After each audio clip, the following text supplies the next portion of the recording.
Hello again. You have two options to be viewing us today. The first one is 60 plus Black women expats group on Facebook. It's a private group for senior women who have discovered that we have passport power and that we can live anywhere. And that leads in the second place that you could be viewing us, and that's on my YouTube channel, which is 60 plus passport power, because we get to flex our passport muscle and travel all over the world.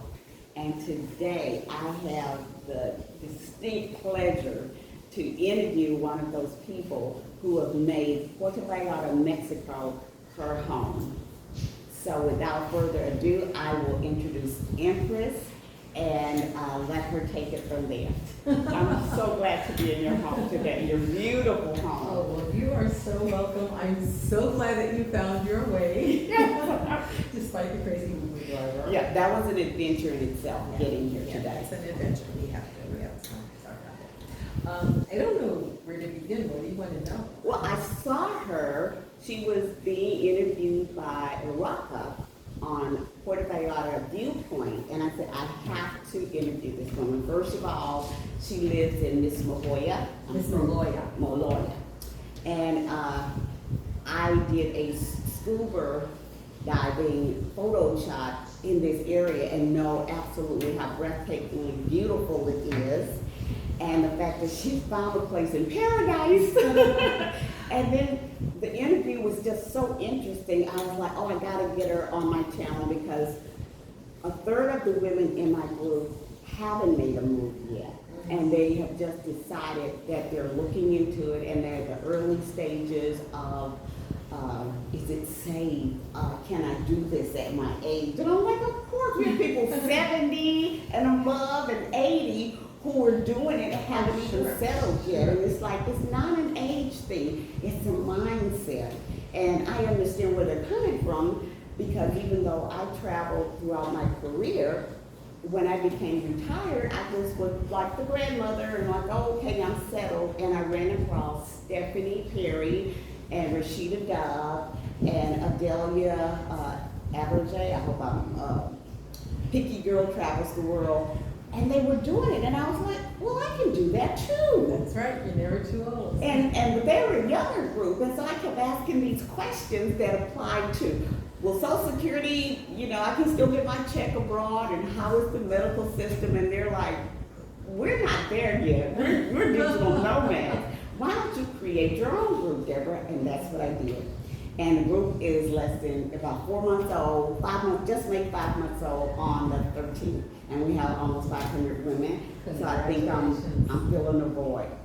And so I love interviewing women our age because we are not, we're willing to share with our sisters. And I want to get advice from someone that looks like me. So that's why I'm here today, because she's lived in Germany and Puerto Vallarta. So when was the first time you decided you wanted to move and live abroad outside the U.S.? Well, it wasn't really a decision for me. Okay. I think that God has made all of my decisions. Things just happen, appear before me, and I just think about whether or not that's going to be interesting. And if I think it's going to be interesting and fun and challenging, I just go and do it. I'm an entertainer. So at the time that I moved to Germany, I was doing a lot of musical theater in New York. I did Broadway stuff, and I had a band, and I did a lot of concerts and private parties and stuff like that. And I decided that I was going to start auditioning again because I had stopped auditioning for a while, and I really only wanted to practice, to do the auditions for practice, because when I started out, I would do about 100 auditions in a year. Wow. And if I got like 2 or 3 jobs, that was like really great, but it was just too much activity. It was too taxing for me, and I stopped. And when I decided to do it again, I thought, okay, I'm going to do it, but I'm not gonna do it like I used to do it, and if I get a job, I'll do it now and then, just so that I can stay fresh. Yeah. So I started auditioning again, and lo and behold, I got every job that I auditioned for. It was just really weird, it was just Whatever. time. So, Gifted, talented. one of the jobs that I got was to a European tour with the musical Hair. And I didn't really want to go to the tour because I thought if I'm gonna leave and go to another country, because I've been to the Caribbean a couple of times, but I thought if I'm gonna go to another country, I want to go to Africa. I don't want to go to another white man's country. I have to learn another white man's language. I already speak English, you know, send me to Africa. Yeah. And my ex-husband at the time, who kept saying, this is an opportunity, you know, you should go anywhere in the world that you can. And I said no, and he bought me a suitcase, he bought me a set of luggage, and he gave it to me, and he said, go. And I did, so I'm really grateful. I mean, that's where we ended up in divorce. Because I left and I didn't come back. He didn't know. Well, we were in the divorce process. Yeah. At the time. And, you know, there was the whole thing of who's gonna get the house, who's gonna get the car, you know, going through all of that. And the easiest thing for both of us was that I leave town and then he could stay, you know, in our place until I came back. Little did I know that I wasn't coming back. And that was like over, I guess, 40 years ago, and he still has that place. Wow. Tell him what that place is. I know. That place is on 30th Street between 8th and 9th Avenue in Midtown Manhattan. And oh, I'm so sorry that I gave up that place. Oh, I should have been smarter. I was too young then. I was too young then. I wasn't smart enough to hold on to it for myself. But, you know, whatever. I mean, he's had a good life with it. He's still having a good life with it. I'm having a wonderful life. Yes. Here, much better than if I would have stayed there. But, you know, so I went to Europe, and the tour started in Switzerland. And from Switzerland, we traveled all over Europe. When we went to Germany, I just started having really interesting experiences, and the Germans were offering me work, which was not happening to me in any of the countries we visited. I was in Switzerland, Italy, France, Belgium, Norway. I was just everywhere.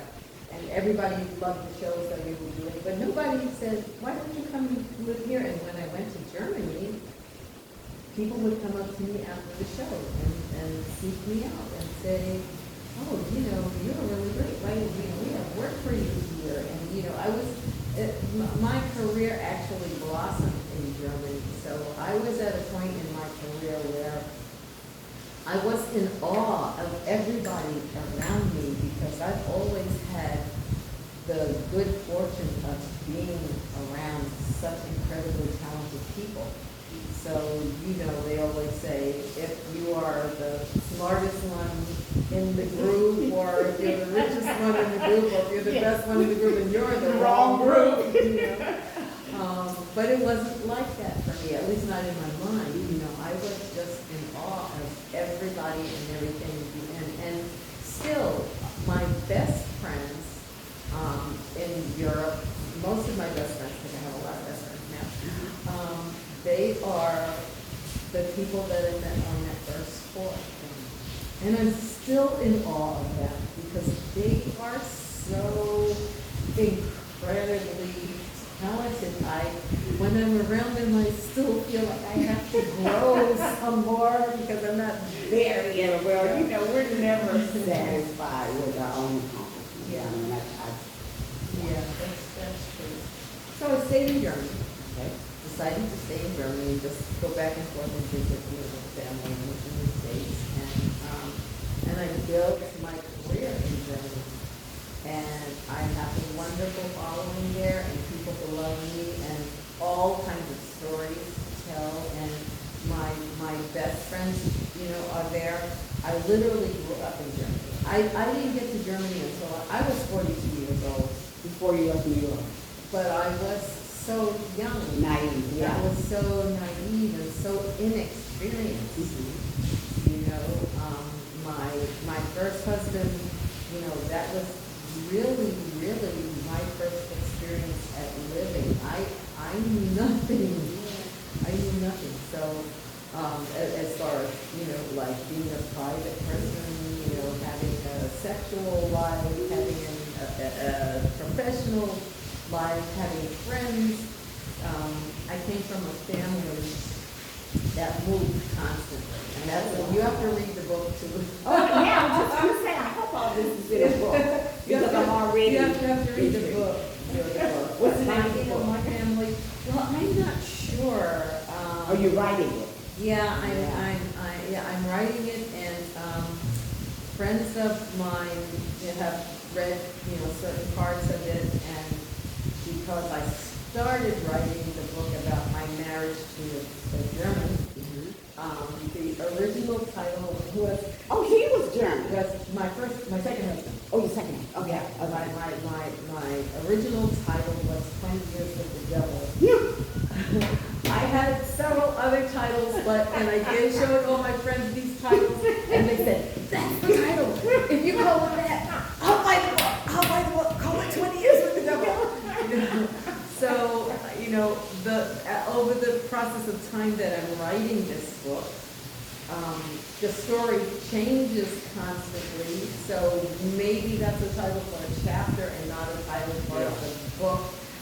It's very interesting. I want it to be a book that empowers women and that teaches people about relationships, because I've learned so much.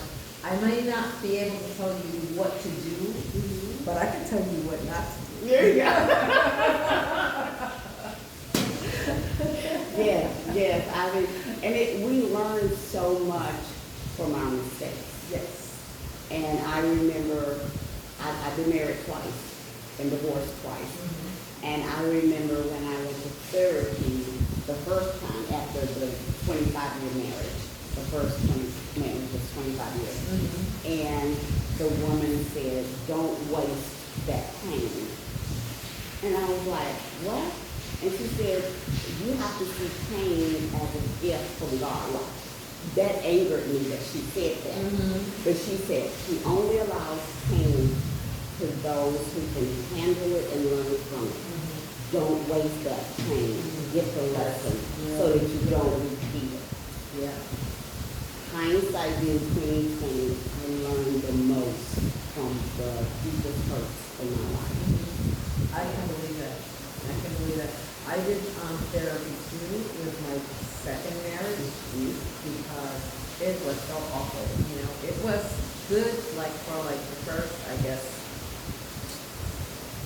13 years or so. Or maybe not that long, maybe 13 years. It was good because, again, although I was older, I was naive, and I'm also not a jealous person, and I'm still not a jealous person. So you don't look for things. You If you're don't like me, I look don't for things. The things are like slapping you in the face, you know, and you're looking at it and you're saying, no, but he said that's not true. So I asked he said, I confronted him and he said no. And okay, so I'm gonna believe that. yeah, you know, and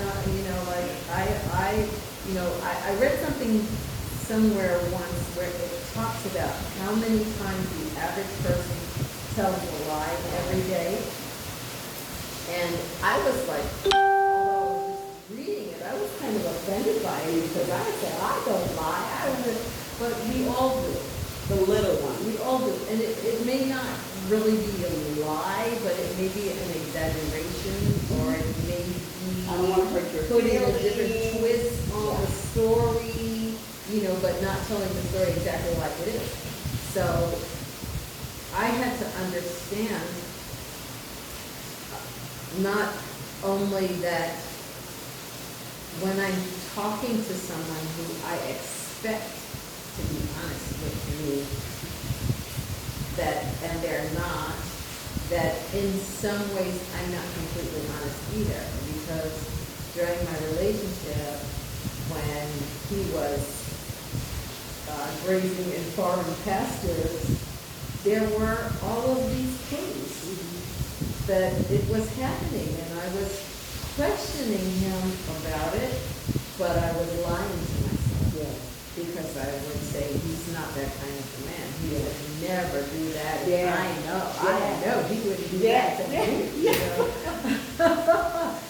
But I knew, because my heart kept telling me something is wrong with this picture. And I kept looking at the picture and questioning the picture and choosing to believe what he told me as opposed to what my big brain was telling me. Absolutely, with the gut.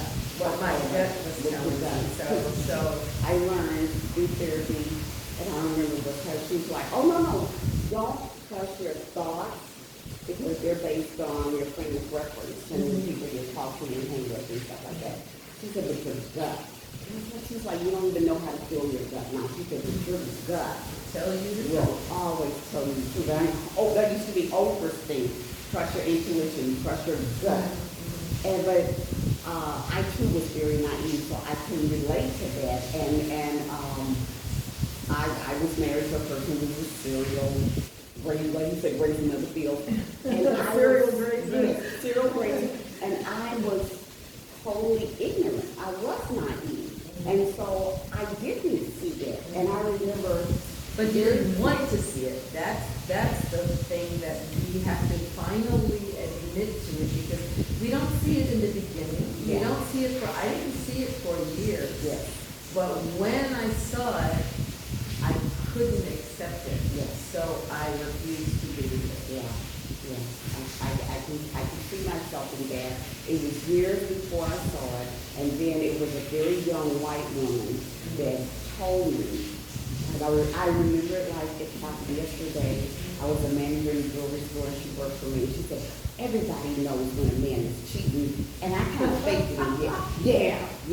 Of course I do. Yeah. Yes, I do. And I said, like what? And she said, when you can't do anything right, when you can't breathe right, you can't cook right, you can't make love right, when you can't do anything right, he's cheating. That's his guilty conscience. And I went, well, that has been going on for a while. It works different ways, because the man I was married to, my second husband, he felt so guilty because he was cheating on me. Well, not guilty enough. Yeah. I have to stop. He's not guilty enough to stop. But he would always ask me, are you happy? How are you doing? How do you feel? And I would say, I'm so happy. I've never been happier. You know, And he's like, okay, I don't need to stop. I'm doing enough, please. yeah, you know. Well, we took a turn, but you And know he what? told me, he actually told me when we were in therapy, he said, you remember that I used to ask you all the time if you were happy? And he said, I was trying extra hard to make you happy because I didn't want you to feel like you were missing anything when I was in this affair. Real joke, 20 years ago. Wow. But the funny thing is, he said, I didn't want you to miss anything when I was in this affair, but he had always been having affairs from the first day he got married to the last day. So affairs were nothing. What was different was that the girl was 14 years old. Oh, God. That's what That was, is the devil. that was what was different. The other affairs were with women his own age. I was so good everything. Okay. The other affairs were with women his own age. Yes. But this particular affair, the one that lasted the longest, it was with a 14-year-old girl, and that's when he started feeling guilty, but not guilty enough. Wow. Not guilty enough. And this is important because a lot of women will put off travel because they think they're too injured and they need to heal. And one of the things I've learned about living in a traumatic environment, and I think every black female in America has lived in a traumatic environment. Absolutely. Because But every black male has also lived. yeah, that's true. Every black in America Yeah. has, and there's a study out on that has a lot of evidence to it, because it said we were never raised in comfort and secure, of knowing that our lives were safe and secure. Our parents may have sheltered us, but we still picked up those signals and energy from the things around us and on television, and that is so very true. Because that's something else that gets into your DNA. Yes, and it gets into your DNA, and we don't know where it comes out because we've lived with this all our lives. And one of the things that helps with that is changing the environment. And I know when I landed here, July 27th, nothing was like, they lost my luggage. It took them 2 days to find it. I went back and forth. I get to the timeshare with my service dog, and she says, "Oh, we're not pet friendly, no pets." Well, I mean, everything. But this is a service dog. I can take this dog anywhere I go. That's in the U.S., okay? But my profile said I travel with a service dog, so you know you didn't read the profile. But so today, when the Uber driver took me to the wrong address, I don't get fazed by that because when you live with the devil and you or been and stuff, the little things never just blow me out the water because I know I will look back on this and it will be a tiny blip on what happened. And it will be a lesson and you will have learned something. And it's a human being and he got lost and we moved on. Yeah. So it's really annoying. So if you are considering moving abroad to a place you've always dreamed of, do it because that may be your place of healing. Well, it doesn't even have to be a place that you've always dreamed of because I never imagined that I would move to Europe, go to a European country, much less move there. Yeah. And I had a wonderful life in Germany. And when I decided to leave Germany after my divorce, I decided to go back to the United States and go back to New York and be close to my family. And New York was so ridiculously expensive. I decided not to stay there and moved to Las Vegas, which at the time it was better for me. But I wasn't really happy there, and I met my third husband there. Who's not actually my husband yet, because we're working on it. Third time's a charm. Yes, it's a charm. It's already a charm. I like to say that I was married twice, but I didn't have a husband. Now I'm not married, but I have a husband. Isn't that wonderful? Yeah. It's really an incredible difference when a person loves you and a person is honest with you and your communication changes. I've never had this kind of communication before. I'm envious. I am. Because 2 marriages and the third, I said, I'm not looking for marriage, but I am looking for a husband. Yes. And that's true. And I'm not necessarily looking, I'm open. You're open. I'm open. All you have to do is manifest. And the thing that I've learned is that you have to be happy with yourself before anybody can be happy with you. And I was always happy with myself. So that wasn't really the problem. The problem is that I chose men who were not happy with themselves. So you have to recognize happiness when you see it. Yeah. And I didn't recognize it. My first husband, he's a beautiful man. I love him very much. Still, I will always love him. Was he in New York for us? He was New York. Okay. New Yorker, but I understand now that being a black man raised in America and raised particularly in New York, there are a lot of things that beat down your ego and beat down your insecurity. Black men from our generation, they're insecure about a lot of things. And as women, we don't recognize that because we don't know who we are. So how are we supposed to figure out who they are? Hello. So I did not understand. And so, of course, that brought an end to the relationship eventually. How long were you married? 20 years. Okay, 20, 25. And you said something that I don't want to skip over.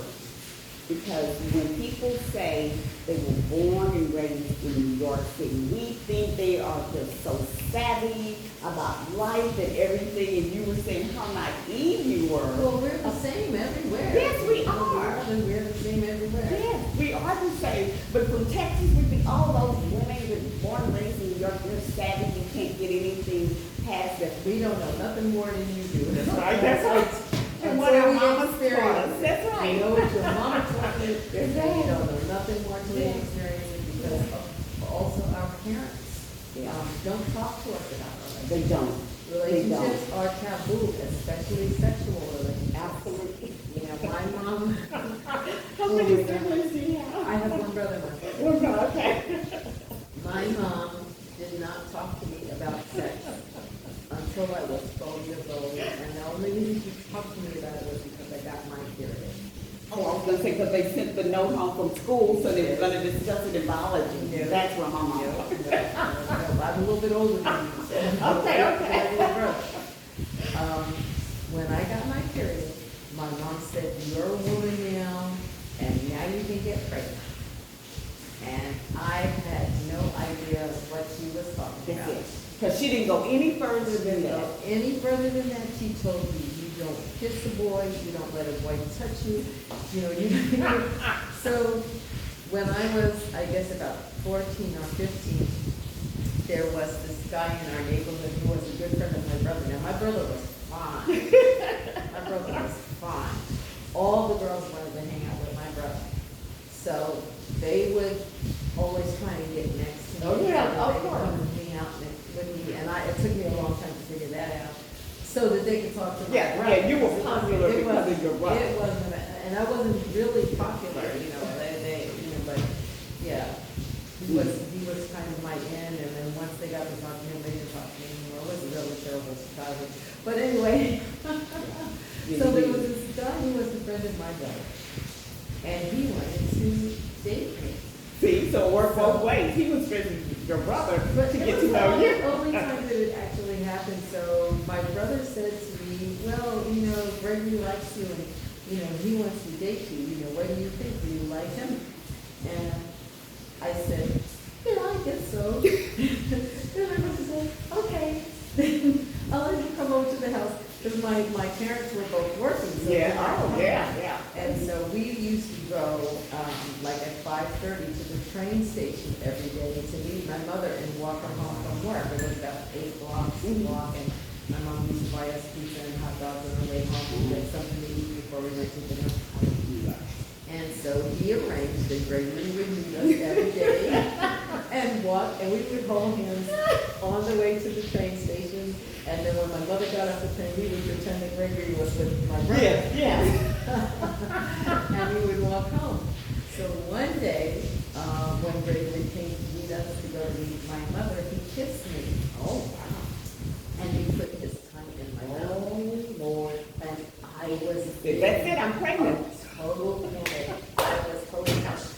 So I was so worried about it, I couldn't sleep. So the next day, I got up and, you know, my parents went to work, and I had to talk to my brother. And I said, "What?"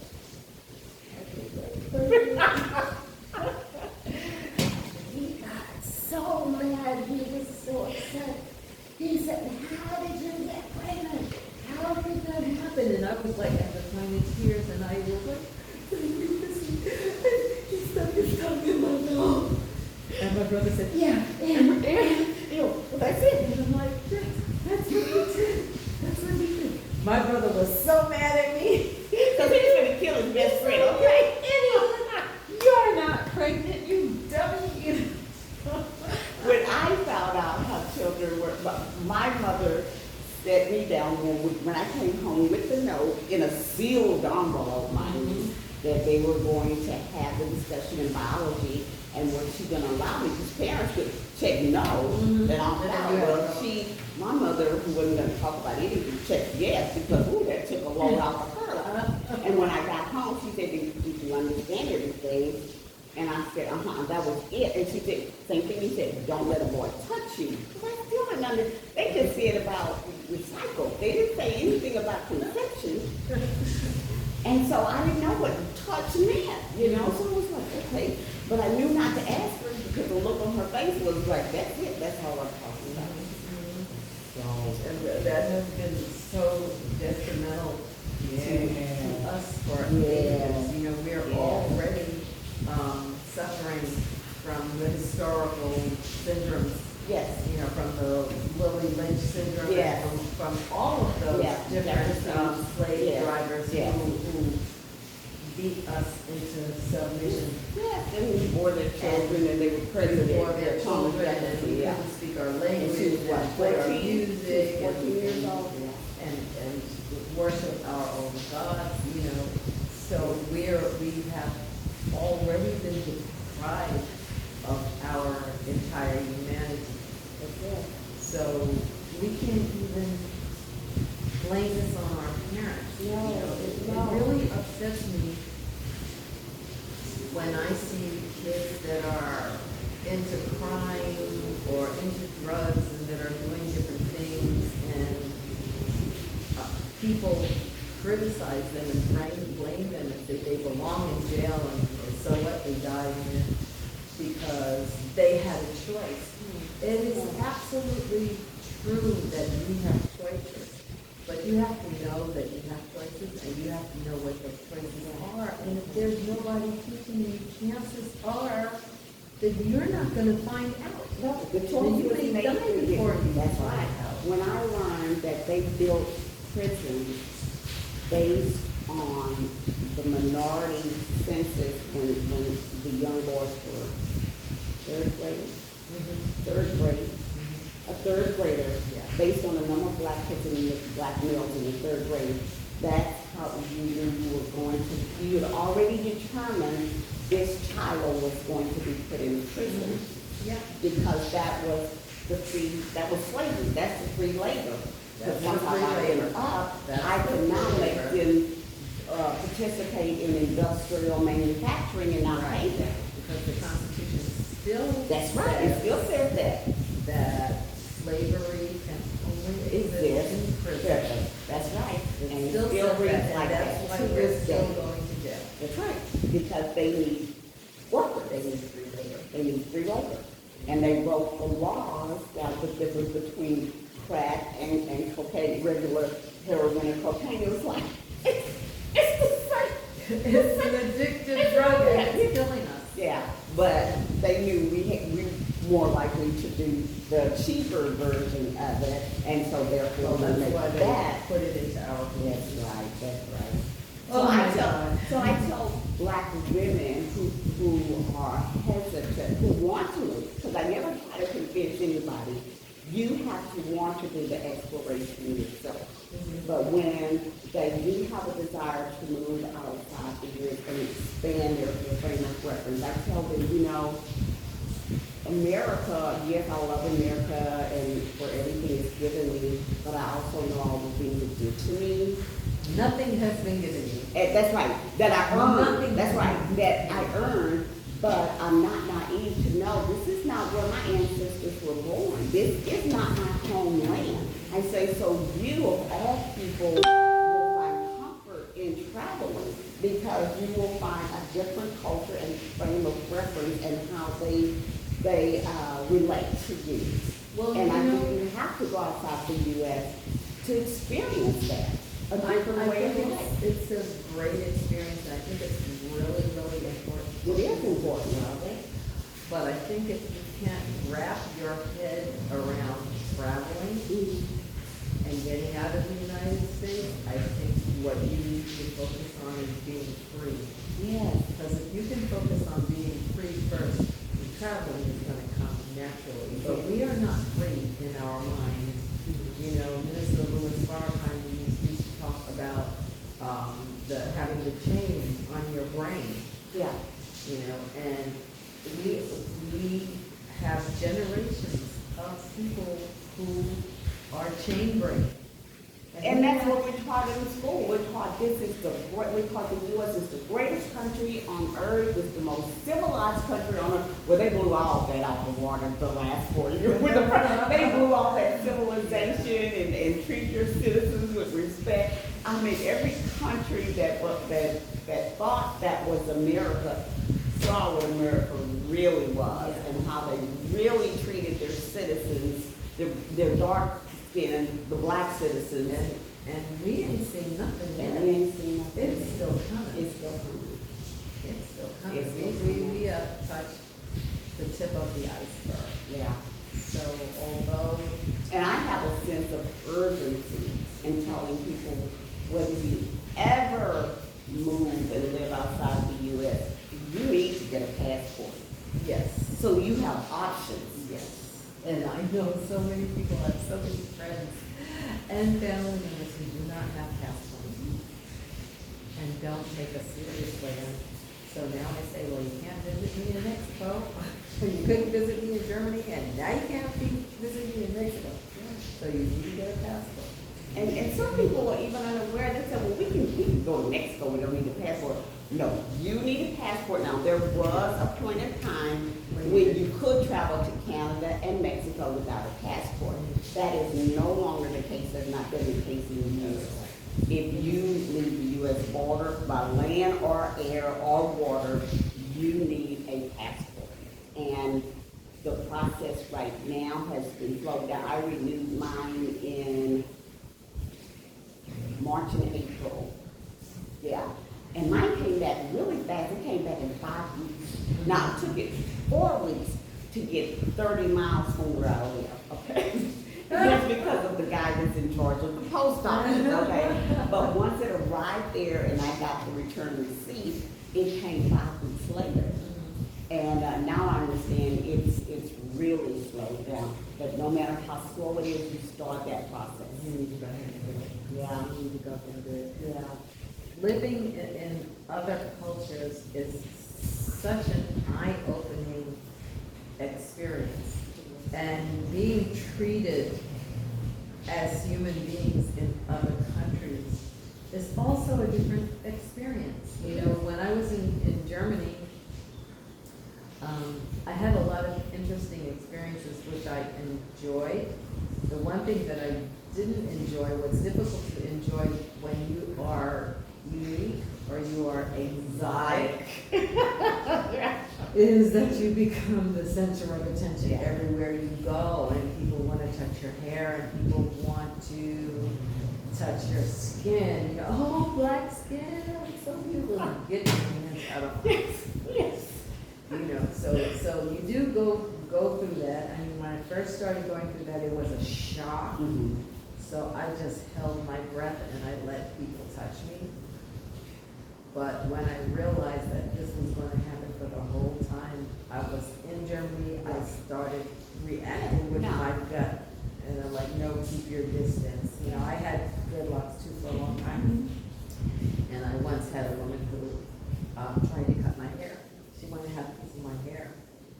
And she asked me. But like the lynchings where they would cut out fingers and toes. Yeah. They took souvenirs. Yeah, she wanted to have a piece of my hair. I was in a flea market and she was selling jewelry. So I was looking down at the jewelry table because things were interesting, and she said, oh, your hair is so beautiful.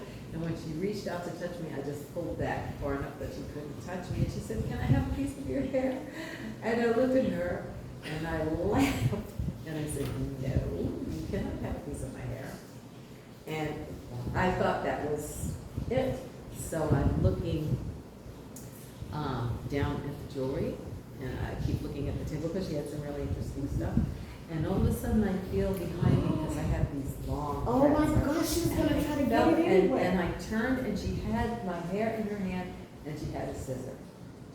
And I turned around and I just hit her with the palm of my hand in her chest, and she fell all the way back to the wall. And she was like, what? Oh, what are you doing? What are you doing? And I said, well, I don't want to tell you what I said. Yeah. But anyway. Children not be viewing. I said, don't touch my hair. And she let it go, but it was such a shock for me that somebody would do that. And you know, although at the time I was very politically aware because I was over 40 and I had been through civil rights marches and picketing Woolworths for the right to eat at the counter and, you know, doing all that kind of stuff.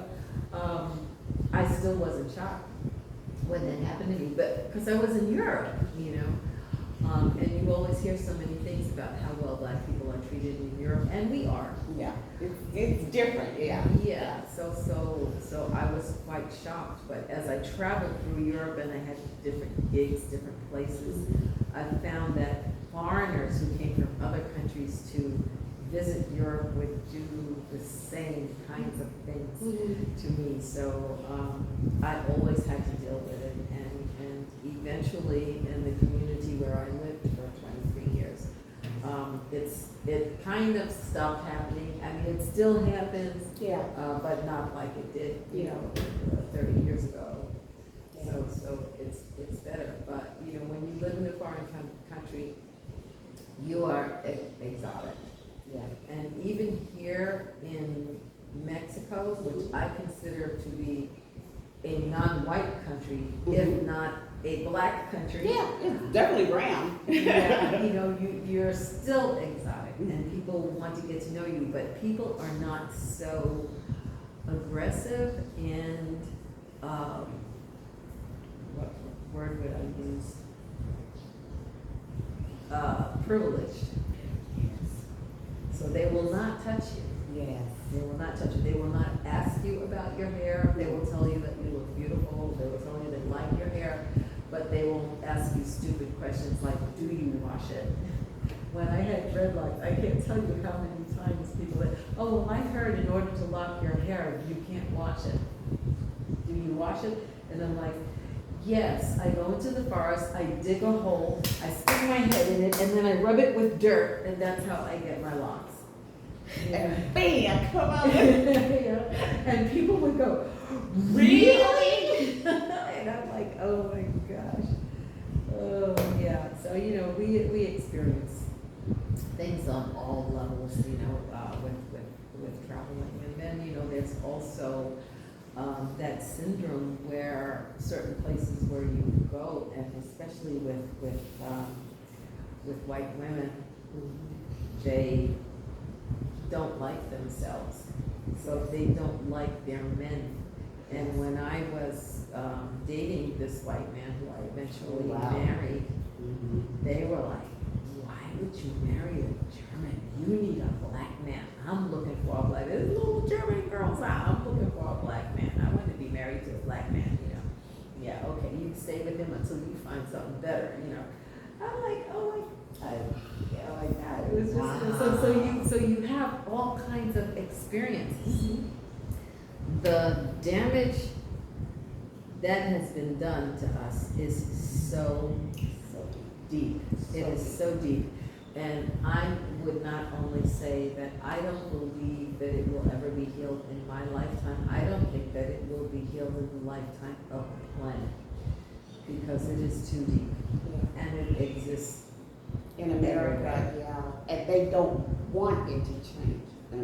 They don't embrace change, and we see that's what's going on now.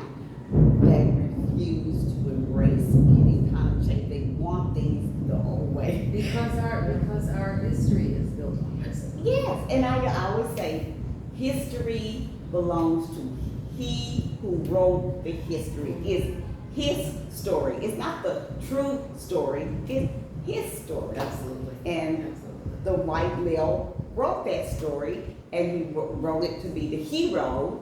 He civilized us. He got us from, when they talk about the pyramids, instead of they give credit to every other discovery that they find. Oh, the Asians built this and the whatever. But when they get to Africa and see pyramids, they say the aliens from an outer space building. I was like, no, that's really reaching. You also know that Egypt is not in Africa. Yes, they just moved it out of. I'm like, where's the Middle East? Middle East in Africa. I mean, they just create these terms that make you think the Middle East is not on the continent. It's another continent. It's a separate continent. Did you know there was a Middle Eastern continent? Yeah, Middle East of what? Africa, and that's not even taught in geography in our schools. It's not. And so our children are miseducated in the U.S. So we need to travel. Yes. Because even if you travel to a foreign country, you may not get a true education. You still won't get a true education if you go to Germany. No. You won't get a true education here in Mexico, Mhm. but you will see how people live differently and how people react differently to you. I did not know that the Germans were colonizers in Africa.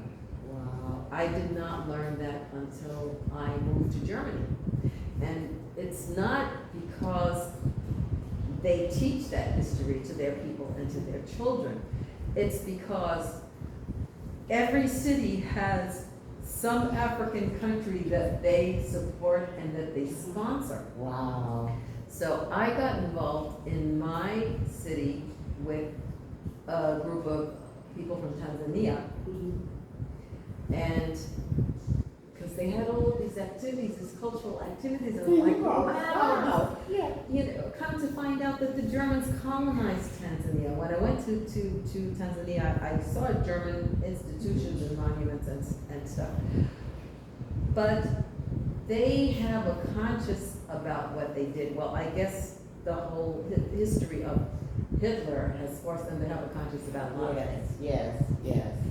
So The U.S. I think it's one of the reasons why they welcome refugees Yes. and they have asylums and everything. I mean, it's really interesting the way they do things there as opposed to the way they do things in the United States.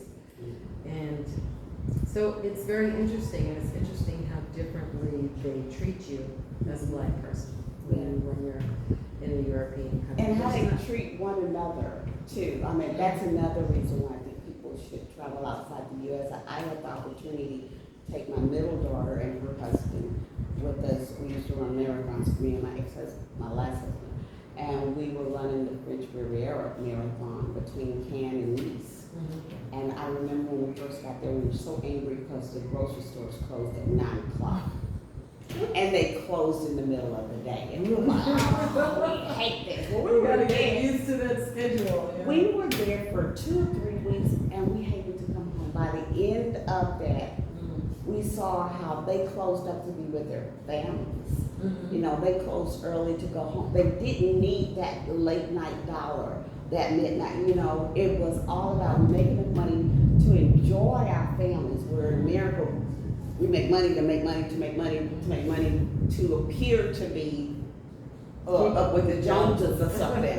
And by the time we left, my daughter and her husband had children, and she was like, we need to move here when we have children. Mhm. Because America's no place to raise children. Because It's- children get put in institutions while parents work themselves to death. Or sat in front of the television. Yes, the television is educating, and their tablets are not educating them. Yeah, I mean, it the broke child my has a heart tablet and a when my telephone. grandkids, I walked in one day, and my grandkids used to run and grab my legs and everything, and I walked in, and I'm like, I'm here, and they went, hi, Mama.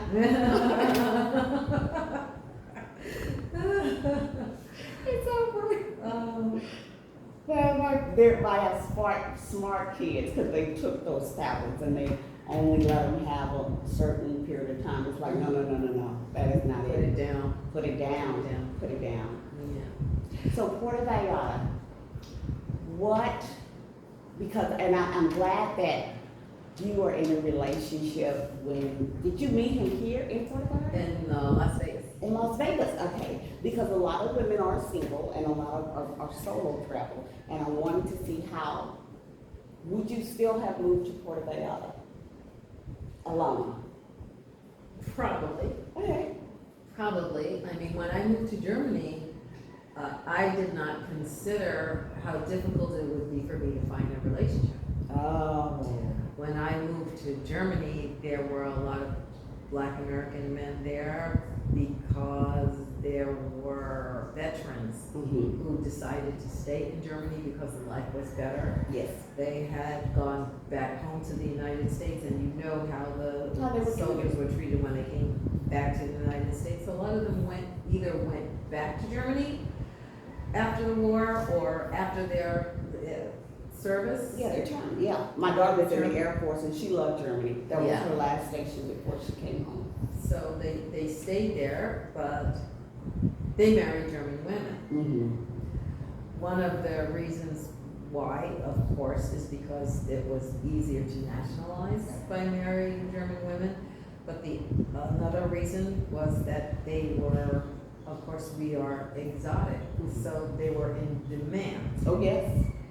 And from what they tell me, German women are really willing to do a lot more than we're doing. Yes. I mean, in Yes. every way. Yes. In every Yes, way. and that's what my daughter said. She said, oh, no, they don't even date black women. And from what the German women tell me, oh, they told me stories, I mean, about what they were willing to do in order to have a black man. Yeah. And I'm like, oh my God. It was their goal. It was. So it's really, was really hard for me as a black woman in Germany to date which was why I finally ended up with a German husband.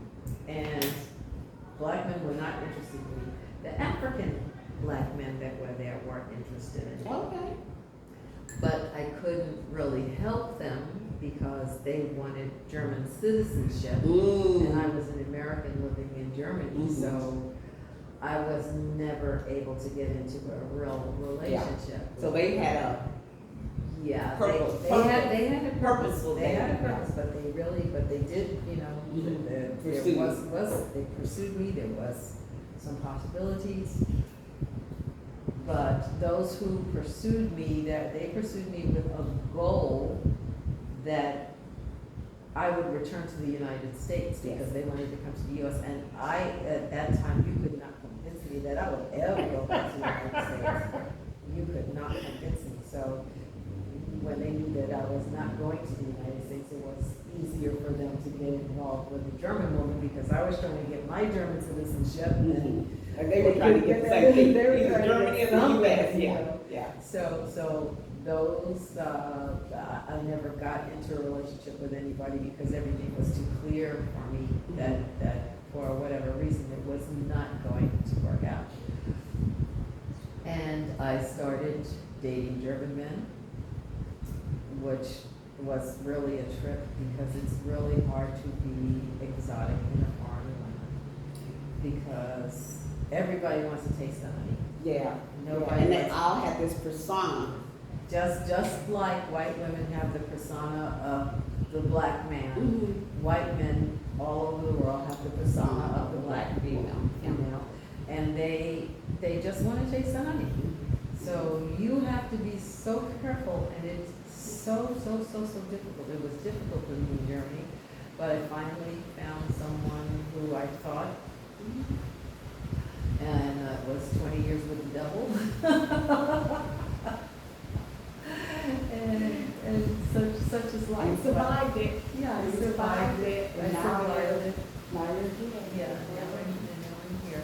So everything, they say what doesn't kill you makes you stronger. Absolutely. And it is certainly the truth. And I hate it when they said that, but as I've gotten older, I know it to be true.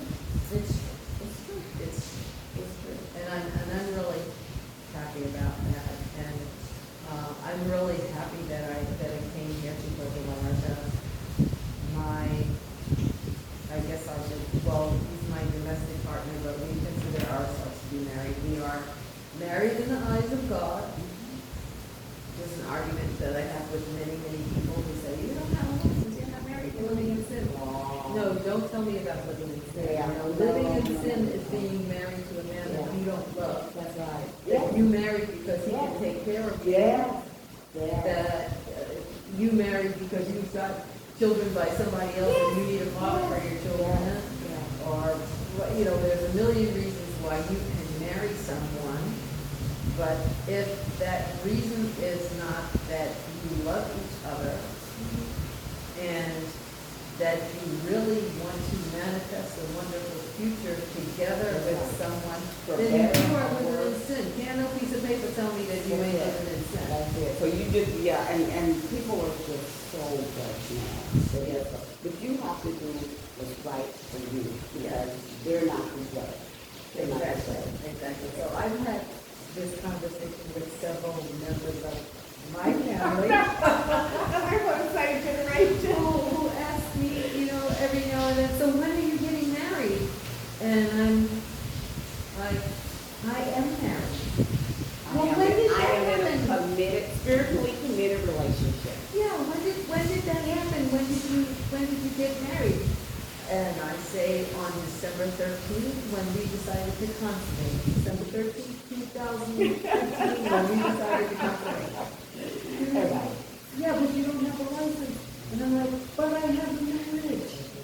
I have And a husband it's and a I have a lot, marriage. and it outlasted a lot of those with all the documentation and everything. And then it takes so much to get out of it. It took me coming here is when I found out one of my frequent flyers was still in the last married name. And I'm like, gosh, am I ever gonna be free? And I'm keeping my maiden name is Valerie.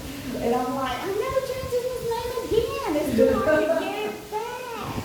Well, it took me 7 years to get divorced from my first marriage, 7 years after we separated. Get divorced from my first marriage. It took me 2 years to get divorced from my second marriage. And fortunately, with both marriages, I kept, well, no, with my first marriage, I took his name. And then you have to go through this whole expensive process of getting permission to use your own name again. Yes. So when I got married the second time, I did not do that. Yeah. I kept my married name, the first I took it 25 years, and then I still had a son at home. And it just made sense for us to have the same last name. And then with the second husband, we came 5 years later and we were married for 7 years. I remember when I went to have it finalized and the judge saw, oh, you changing your name back or you running away from debt. I was like, no, I'm taking all this debt just so he would agree to free me from his name. My dad just don't want any memory of that attached to me going forward. Well, And he's like, okay. that's one of the things I love about Ray, because when he talks to people about me, he never says my wife. He says Empress. If he's talking to you about me, he uses my name. He said, what does wife mean? He says wife means that you're my wife means that you don't have your own personality. It means that you're not independent. It means that you're submissive to me. He says, you are my wife, and I love you. But as far as other people are concerned, you are Empress. And that's why I gave you that name, because I want people to know how they're supposed to treat you. I thought so you did as the woman. He would not say, he said, the woman. And I was like, oh, that used to, I knew he knew it hurt me, so he would say, the woman. But I was like, but I tell you.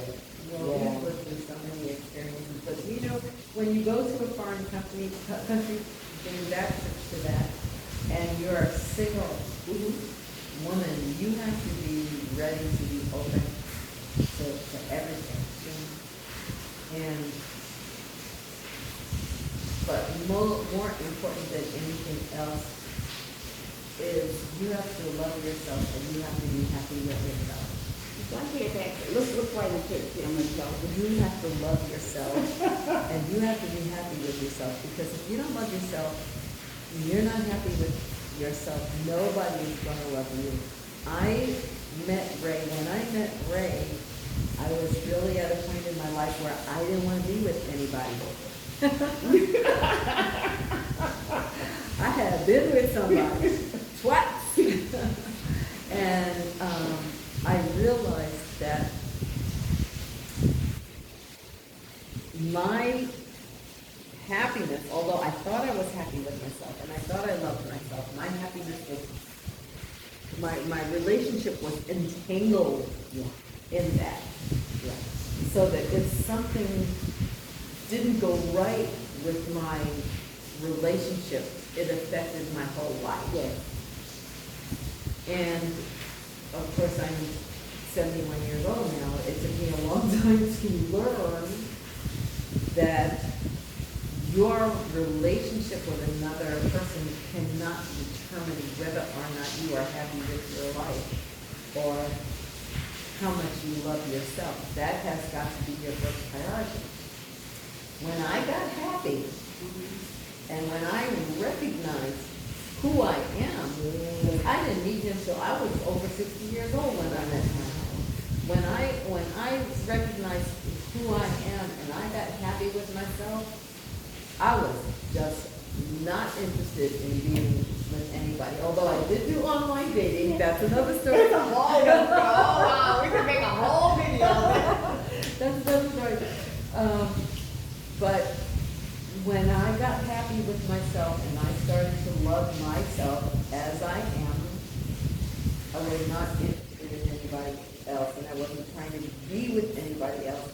And then all of a sudden comes this man into my life who's like, damn, she's happy. I want to be around her. Yeah, and that's why I counsel young women or older women around. The most was, well, how do you get a man? I said, first of all, you just get them. You don't get a man. You don't want to get them. You ain't gonna get a man. You have to get them. You have to keep getting them to get them. That's right. If you have to get him, then somebody else can get him too. That's right, that's right. But I think the most irresistible part of a woman is the life in her, the joy in her. And I'm a latecomer to the loving herself because, you know, and the way I was raised and kind of the way the churches that I was in, you know, you sacrifice for other people. And if I made everybody in my circle happy, I was happy. And I was happy all the time. So people just thought, Happy and exhausted and stressed because you were doing everything for everybody. Yes, I had all the plates spinning and everybody was happy. And then when I finally couldn't take anymore and got divorced and was really sad, and the people still expect me to spin those plates and still look happy. They didn't know how to take me, and I had to forgive them because I had trained them that I don't need anything. I only do for you. They didn't know who this needy person was. So I had to grow through that neediness and then realize I could meet my own needs. And that didn't mean good grooming, because I thought meeting my needs were being well-spoken, educated, good grooming. That spirit, I had to find out who I was, who was the little girl in me, and what I really liked. And so finally coming into liking myself, and then I was such a light that I attracted a narcissist. It was a whole nother experience. Went there, 7 years later, got free, had to go through that deal again. Yeah. Really angry with God this time because I thought I had, I was done. But he opened a whole nother layer I didn't know existed. And so I told people, now, I love myself, and it frees me to love other people without needing anything from them. Yeah. I don't need them to be happy. I don't need that they can be sad if they want to be. It doesn't affect me. Mine does. And I tell them, you cannot go look at. You have to look for them. Yeah. And you can feel that when you come into. I know I do. When I come into the presence of women who love themselves, there's this energy. Yeah. And it shows on your face. You're not, constantly, see the one, see the one. You're going about to live this. Yeah. And that's another thing, I love my black sisters, I love my white sisters, I just love people and I love women. But I don't need to find myself in competition with anybody. And women in general, they really have this competitive thing, and perhaps it has something to do with the statistics that I'm not qualified to talk about. The statistics of why there are more men in the world than women available due to war and homosexuality and whatever. And they feel like they have to do so much because it's so few men. Yeah, and a lot of women feel like they got to get in your way. Like a lot of stories about that. But I feel for my sister. I really feel for my sister. It's a horrible way to think. It's a horrible way to think, and I talked to a lot of older women, my mother included when she was alive, about being alone and what that means to you. And one of the things that my mom said to me that really struck me, and I'll never forget this, and I talk about it over and over again, when I used to come home from Germany to visit my mom, she was grabbing me and hugging me and kissing me, and like the first few days it was okay, but you know, you're saying she was relieved. Yes. You know, it's and one day I said, Mom, you're always kissing me, you're always hugging me, you know, I think you knock it off, you know, can't you tone it down a little bit? And she looked at me and she said, if I don't hug and kiss my children, nobody ever touches me. And I was totally broken. I cannot tell you how long I cried. And when I was like hugging her and kissing her every day, because my father died when I was 19, and now I'm over 60. My mom was remarried once, but she was only married for a year. She dated. She spent most of her life alone. And we need physical touch. We need physical That the touch. pandemic has shown us that. Made it worse. Because, you know, it's like no touch, you know. When me and my siblings all got the shot and met and hugged each other. It's you know, it's just an amazing thing. And so when I see sisters, you know, sometimes they say to me, oh, you know, I've been alone for 10 years, I've been alone for 15 years, I've been alone for 20 years. My heart really feels for them. Because they My need heart you really one thing. feels because we really need human touch. And so it's a really difficult problem to solve. The question is, how do we defeat that loneliness? And how do we defeat that lack of self-esteem? Because instead of saying, let me be happy with myself, I'm wonderful, we say, what's wrong with me? Yeah. Why doesn't anybody want me? Yeah. You know, we say, I'm looking for a man. We don't say, well, a woman could also be an option. You know, we have all of the paths. We have this little sketch and we're looking for we need somebody to fill in that peg. We have this square peg and we use this square peg to fill in that peg. Yeah. Yeah. So you know, we don't look at what our options are, but the first thing that we don't look at is how do I become happy within myself. Within myself. And my current husband has taught me very good ways to do that. One of the things that he taught me when we first got together is that whenever somebody says to you, how are you? How are you doing today? Your response should always be, I'm happy. And I started doing that. There's a lovely every single day. It comes. It's rainy season. For a couple of hours, it's the rainy season. So we had a beautiful sunshiny day today. People are really afraid to come to Mexico during the rainy season, and there's no reason because this doesn't go on all day. No. But it's very exciting when it happens. You know, the lightning, I the love it. thunder. I'm from Guam. I was born and raised on the Gulf of Mexico. But we took our umbrellas to school every single day because it was going to rain a couple of hours. And you didn't know when. And you didn't know when. And lightning and thunder and It's all so that. exciting. It's beautiful. It's a part of nature. It's just Yeah, really and it beautiful. doesn't last, and the sun comes out, and or nighttime, and the sky is The sun beautiful. will come out It's tomorrow. Cool off. I love it. I It love really it. is. But yes, You say, he said, answer with, I'm happy. answer with I'm happy. And so I tried to do it because I thought I was happy, and I was happy. But, you know, I had some days when I couldn't pay my bills because I'm an independent contractor, so didn't get as much money this month as So the bills were coming in, I'm like, oh, I don't know.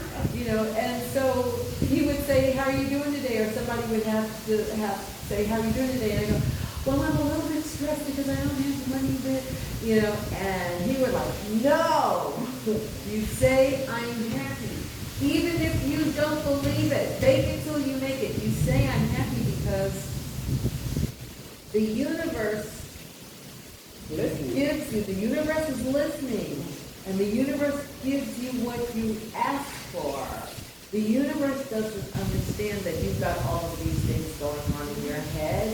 If you say, I'm stressed today, the universe is going to give you more stress. Oh, she's accepted stress. She likes that. Oh, wow, I'm going to send her more of Let me it. send her some more. So even if you're not feeling it, if you say, I'm happy, then the universe says, oh, she's happy.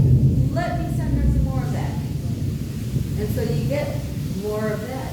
Yeah, I stopped saying I'm fine because guys will say, oh yeah, you sure are. So I say I'm well, I'm doing well, or I'll say to myself on most days when things aren't going like the joy of the Lord is my strength. And so it's like, okay, I may not be enjoying this moment, but the joy of the Lord is my strength. Happiness is an event, but joy is inside. And so, I'm happy is gonna be easier for you. Yes. You should try it. yes. Because I'm happy encompasses everything. It Yeah. encompasses the joy of the Lord. It encompasses your prosperity. Mhm. It encompasses your health. I'm gonna Do you practice know- it. Do you know that when you're not happy, it's easier for you to get sick? Yes, yes. It affects Your your immune whole system. physical being. It does. And that's scientific. So I'm not saying give up praising the Lord. No. Give up your beliefs in any way. Mhm. I'm saying, before you do anything else, acknowledge that you're happy. And you will get more of that. I'm happy because the Lord is my joy, but I'm happy. Yeah, and that's, because I remember, there was a period of time, almost 10 years, 11 years actually, that I had insomnia. And I was told by one doctor, well, that's probably just how you're going to be the rest of your life. Because you didn't look anything like me. And I He was, wasn't happy either. no, he wasn't He happy couldn't tell either. you And that. I would not give up because I used to could sleep on demand. I'd say, okay, I need a 15-minute nap. And I'd be like that. So I saw this female, she's also white, and she's like, that's a horrible thing to tell somebody.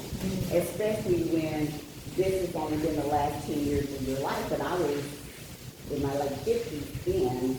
Yeah, I was probably like 57 then. And so she said, I'm going to, what you have is a busy brain. I'm going to send you to this psychiatrist or whatever. And he said, oh yeah, he took the hit. He said, oh, it's easy. He said, your brain is, I said, it's like flipping channels on a television. I'm all over the place when I'm supposed to be resting. And he said, and you're trying to force yourself to sleep. He said, no, don't do that. He said, think of the word sleep, or think of the word relax. And he said, now think of it in a color, like blue, or think of it in color yellow. Now think of a texture. Is it fuzzy? Is it slippery? Is it hard? Is it this?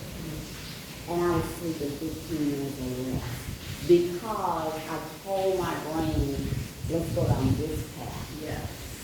When I'm trying to shut it down, your brain is made to think. So it's going to think. And it's thinking everywhere.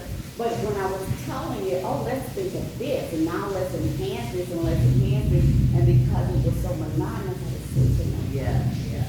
And so the same thing with happy. If you say happy is what your brain is going to focus on. It's out right. there. That's right. It's out there. You gotta It's focus the on it. energy of accepting it that attracts it to you. So you say, Yeah. I'm happy, happiness comes. Yeah. And I'm happy, and I love being happy. It's great. It's a good way to be. And so many things have happened to me, and my life has changed so much just because of doing it. And even from the response that you get from people, because people don't expect that. Mm-mm. They don't. People don't expect that, and They think especially you don't not have any from problem if you Americans. say that, yeah. Oh, what the? From people, but especially from Americans, people think I find all over the world where I travel, when people say, hi, how you doing? And you answer them, whatever your answer is, they say, oh, Americans don't really mean it. They answer you and they just keep going. They don't even look back. They don't even turn around. That's so sad. So when you say I'm happy, it shocks people. So they want to talk to you. They're like, oh, nobody had said that to me before. And it starts a communication, and it starts even if you never see these people again, people will go home and say, well, I asked this girl today how she doing, and she said, I'm happy. What did she mean by that? It just changes everything. People react to it. You say, I'm happy, and people will stop and think for a second. That's so sad that And that then would they'll shock go, somebody. I'm happy too. And then they realize that there's something good happening in their lives and they just appreciate it. So I do it. I do it. With the next interview that we have, we can talk for an hour and I can tell you all the things that happen just because I say I'm happy. Ooh, I like that. I like that. And now I've heard a lot of interviews. I've watched a lot of interviews in Mexico in general and in Puerto Vallarta. And when I visited, the first time I came, I was down by the Malafine and all that. It was years ago, and it was right in the middle of all the business. I like this place because You like COVID Mexico. yeah, the traditional and the green and the hidden and the culture and everything like that. Now in colonial Buenos Aires, where I'm staying, I noticed there was a curiosity. I'm the only black in that area that I've seen coming up on 35 days, and they were not unfriendly in any way, but they were curious. And now it's coming up. I've been almost there on the 27th. I've been there a month, and so now they started asking me, "What is your name, Deborah?" Or "Hey, Deborah," or in the morning they'll greet me because I was the one. Hola, hola, hola. And buenas noches, buenas tardes, and they speak, but they were, and then the little kids knock on the door, and I bought some fruit. I don't know what it is. It's little and it's hard, but I bought it because I wanted, to buy it from the children and everything like that. And I walked my dog, and the other dogs are there, and so now they started asking me my name, where I go and buy the food and the tortillas. She's like, "I'm Francis." I'm like, "Okay, I'm Deborah." She's like, "Okay, Deborah." And then we have to get the laundry done. And so I guess they're so, because they know that's an Airbnb one thing, that people come and go, come and go, come and go. It's like, well, I will get to know her. But since I've been there 3 weeks now, it's like they're more comfortable and they kind of look out for me at night because I walk the dog at night. And my sister's like, "Well, don't go out at night." And I'm like, "You don't understand. The kids are out here playing. All the adults are sitting on the porch. There's music in the background. Oh, yeah. There's a kiosk right there at the corner. I go get ice cream because I got one of those little bitty refrigerators in there. That's the only thing I don't like about it. Yeah. But so first it was the curiosity, and now it's like the genuine, yeah. So they're seeing you and they're getting to know you. Yeah. Mexicans love black people, Yeah. and we are here on the fun side of the wall. Mexico has a black history. It does. There's Oaxaca, discrimination the Afro-Mexican, everywhere, but yeah. Mexico has a black history, and maybe you'll interview Ray. Oh, one day. and I interviewed Iyana, and she gave me a whole depth of it, in the fact that they freed their slaves in 1834, and here we are 30 years later, 1865. So Well, not only that, I think it was, Ray could better educate you on this because this is his thing. I think it's the second president of Mexico who was black. Yes, he was the And one.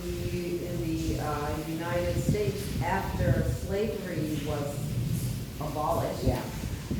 they tried to make a treaty with Mexico, which says that any slave that escapes to Mexico would be extradited, and Mexico would send the slaves back. And so the Mexican government said that any person who puts their foot on Mexican soil is a free man. That's right. They refused to send slaves Yes, back. because they had freedom 30 years early. Right, so Mexico has a very 1834. interesting history, and there are people there here that look just like us. Yes. You know, you Yeah. walk down the street, and I'm thinking, oh, there's some black people over there, you know? And you go up and you start talking to them, and they say, habla español. And Habla inglés. No. Yeah, so it's, and if you don't speak Spanish, then they try to be friendly with you. They speak whatever little English that they can, and they try their best to communicate with you. So it behooves you to learn the language. You need to learn the language Because in any we're country. guests in their country, Sure. and I had to tell my family, I said, oh my gosh, I had to apologize for every time I was perturbed about Hispanic Mexicans in America seeing each other and speaking their language, and they spoke English too. But when they saw another Mexican, they flipped into their native tongue, and we were like insulted. No, you're in the U.S. Speak English, and I was like, oh my no, we are not God. colonizers. When did Oh, we my- get to be colonizers? I felt so bad. I said, they have never told me you're in Mexico, speak Spanish. No. I said, they help. In any country you go to, when I was in Germany, you know, everybody told I was struggling to speak German. Ich habe viel Deutsch gelernt, ich bin in der Volkshochschule gegangen, aber es war sehr schwer, ja? Nobody ever said to me, speak German, you're in Germany. Well, that's not true. People didn't say that to me after I was in but it was with kindness. Yes, you know, yes, trying to yes. always speak- And the speak French are French. not kind. The But French, they they you will know, tell you they you're would in speak France, English to speak me. They French. would say, speak English, speak English, speak English. And I'm like, no, I don't know my German. You know, so it's any country that you live in, you need to respect that culture and you need to learn that language. Yes. So if you're Mexican and you live in America, you need to learn And English so that you could get along Yes. in the society. Yes. But never give up your culture. Never give up your And that's what language. we ask And them when to you are do. talking to Yes. your own Own people, people. you speak, you cultivate your culture, and you cultivate your language, and you never forget your language. We've been deprived of Yes. everything That's the first thing they took about us. was our language. They took our language, they Yeah. took our culture. Yeah. They deprived us from worshiping our gods. They Yes. deprived us from everything so that they could subjugate us. So why on earth would you do that to another? I know. And that just brought that home. I was like, oh God, I will never, ever be upset about a person meeting someone of their own culture and speaking in their native tongue. It's an How opportunity for you arrogant to of learn me. something. Yeah, how arrogant of me to be upset about that. Because when I see an American here that speaks English, I'm like, oh, good, I can close up Google Translate. Now, when I see Americans here who speak English and they don't speak German, I'm like, I'm not hanging out with you. I'm going to draw this to a close. You know we could go on forever. Yeah. But this was wonderful. Yes, and we didn't talk about anything that I thought we would talk about. I It was know, great. but we talked about We talked about a lot. how important it is to get outside your comfort zone. Yeah. Because we're really not comfortable. No. They make it not comfortable We for are black not people free in the U.S. in We are America. not We are free, not free. So and how we're could you not be allowed to comfortable? be comfortable. How could you be comfortable where you are not free? Yeah, and where you are not accepted for who you are and what you deserve. Yeah. So, I think everybody that sees this is going to get a lot more than they ever expected. And I know I did. I did too. And I'm so thankful that we had this meeting. Thank you for That was allowing me to fun. come into your home. Hope I see you guys. Bye. Until next time. Oh, Oh wow. yeah, that was fun. Oh, that was Oh my fun. God, we covered so many topics. We did.